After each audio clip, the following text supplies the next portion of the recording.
रविंद्र भवन राज्य कर्मचारी हितैषी संघ कार्यक्रम में सीएम मोहन यादव ने विधायक भगवान दास सबनानी, नगर निगम अध्यक्ष किशन सूर्यवंशी समेत अन्य लोगों का स्वागत किया। वहीं सीएम ने कहा कि सरकार कर्मचारी हितैषी की राह पर लगातार चलता रहेगा, साथ ही व्यवस्थाओं में और भी सुधार किया जाएगा। सीएम यादव ने काम को लेकर कर्मचारियों को बधाई दी, साथ ही उन्होंने राम के विचारों की व्याख्या की। कहा, अच्छे कर्म करने वाला कभी हारता नहीं। वहीं उन्होंने डबल इंजन सरकार की बात कही, कर्मचारियों के HRA बढ़ाने और महंगाई भत्ता और स्थानांतरण करने की बात कही। मध्य प्रदेश में निवेश आएगा तो रोजगार आम लोगों को मिलेगा। साथ ही पुलिस वैकेंसी और PSC में हर साल पद भरे जाएं। प्रधानमंत्री ने 5 लाख तक का बीमा प्रावधान किया है। साथ ही रोजगार उद्योग धंधे को बढ़ावा मिलेगा। साथ ही टेक्सटाइल एवं गारमेंट के धंधे में भी रोजगार मिलेगा। हमारे बीच ये परस्पर एक दूसरे की पूरक व्यवस्थाओं के अंतर्गत हम काम करते हैं। सरकार का मतलब है, सरकार के मुखिया का मतलब है, सरकार की व्यवस्थाओं का एक ही अर्थ है कि हम अपनी व्यवस्थाओं में सुव्यवस्था स्थापित करें। कहीं भी अव्यवस्था है, दुरावस्था है, कहीं कोई कमी है, उसको दुरुस्त करना। मैं ये बात बिल्कुल जवाबदारी के साथ कहना चाहूँगा कि मैं प्राधिकरण में रहा, टूरिज्म में रहा, बाद में भी शिक्षा मंत्री करके भी आपके बीच में से ही काम करते करते जब निकला तो मुझे इस बात का तो एहसास है ही कि हम अगर निर्णय कुछ भी कर लें, लेकिन निर्णय का क्रियान्वयन कराने की जो नीचे की हमारी एजेंसी है, जो काम करने के और काम को नीचे अंजाम को पहुंचाने वाले लोग हैं, अगर उनके मन में कोई असंतोष है, उनके मन में अड़चन है, उनकी व्यवस्था बिगड़ी हुई है, तो हम कितनी भी बात कर लें, वो बात का नीचे असर आएगा ही नहीं। इसलिए स्वाभाविक रूप से हमारे लिए दोनों तरह से बढ़ने की आवश्यकता है।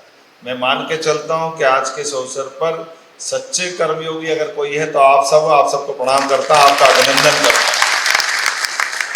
आपके परिश्रम, समर्पण, जल कल्याण और विकास के पथ पर बढ़ने वाले संकल्प के बलबूते पर हमारी सरकार अपने सारे निर्णयों को नीचे क्रियान्वित करा पाएगी। मैं इस नाते से भी आपको बधाई देना चाहूँगा कि जैसे हमको मालूम है भगवान राम की विजय तो हुई, लेकिन नल नील के बिना नहीं हुई। उनने जब तक मार्ग नहीं बनाया तब तक भगवान राम भी पार नहीं पाए। ये और जब अच्छा संकल्प हो तो पत्थर भी तिर जाते हैं, ये भी मुझे मालूम है।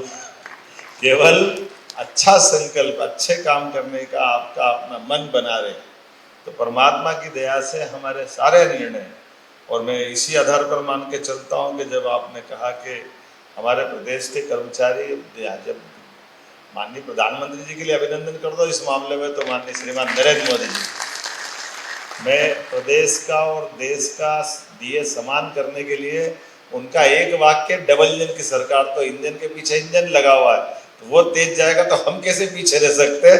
हमको भी तो तेज ही चलना पड़ेगा। डबल इंजन का मतलब एक साथ ही तो है। इसलिए वो सारे अंतरों के माध्यम से जबरदस्ती से कुछ चीज़ों में अटकाना लटकाना मैं समझता हूँ कि ये उचित नहीं था। मैं तो ये मान के चलता हूँ 9 वर्षों से भी आपका HRA जो लटका हुआ था, मैं तो बाहर से देख के भी दुखी होता था कि जबरदस्ती ये क्या है, जिनके हक की चीज़ है वो क्यों नहीं मिलना चाहिए, उनको समय पे देना चाहिए।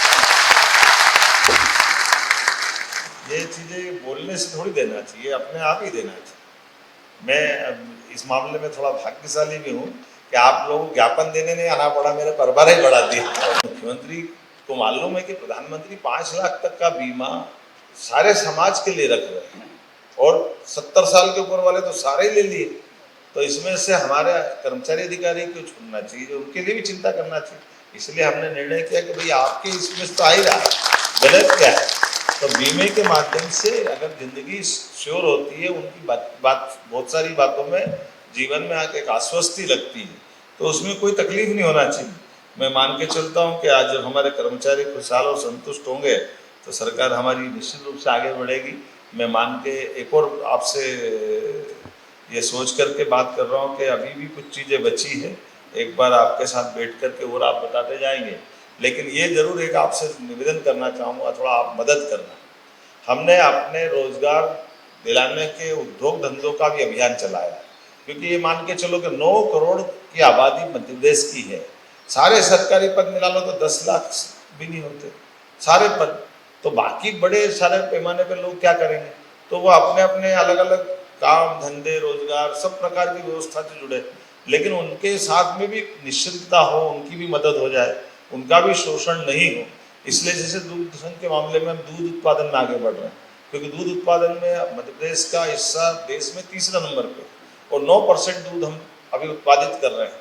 इसको ले जाके 20% तक ऊपर जाने वाले हैं। ऐसे में कई सारी इंडस्ट्री की बात कर सकता हूँ। ये भी आपने देखा रोजगार आधारित उद्योगों के लिए पहले तो केवल कारखाने वालों को ये मदद मिलती थी कि बिजली के बिल की छूट मिल जाएगी, रजिस्ट्री की छूट मिल जाएगी, अलग अलग प्रकार के टैक्स की छूट मिल जाएगी। अब हमने कहा कि नहीं, अगर मशीनों के आधार पर जो उद्योग चलाएंगे वो तो आपने चलाए, उससे कोई मना नहीं, लेकिन उसमें रोजगार नहीं मिलता। लेकिन रोजगार परक उद्योग आएंगे तो प्रति लेबर 5,000 से लेके उससे ऊपर तक भी हम मदद करेंगे, वो रोजगार आधारित उद्योग लगाए हमारे राज्य में। इसलिए ये अब बड़े पैमाने पे ये उपयोग चालू कर रहे हैं।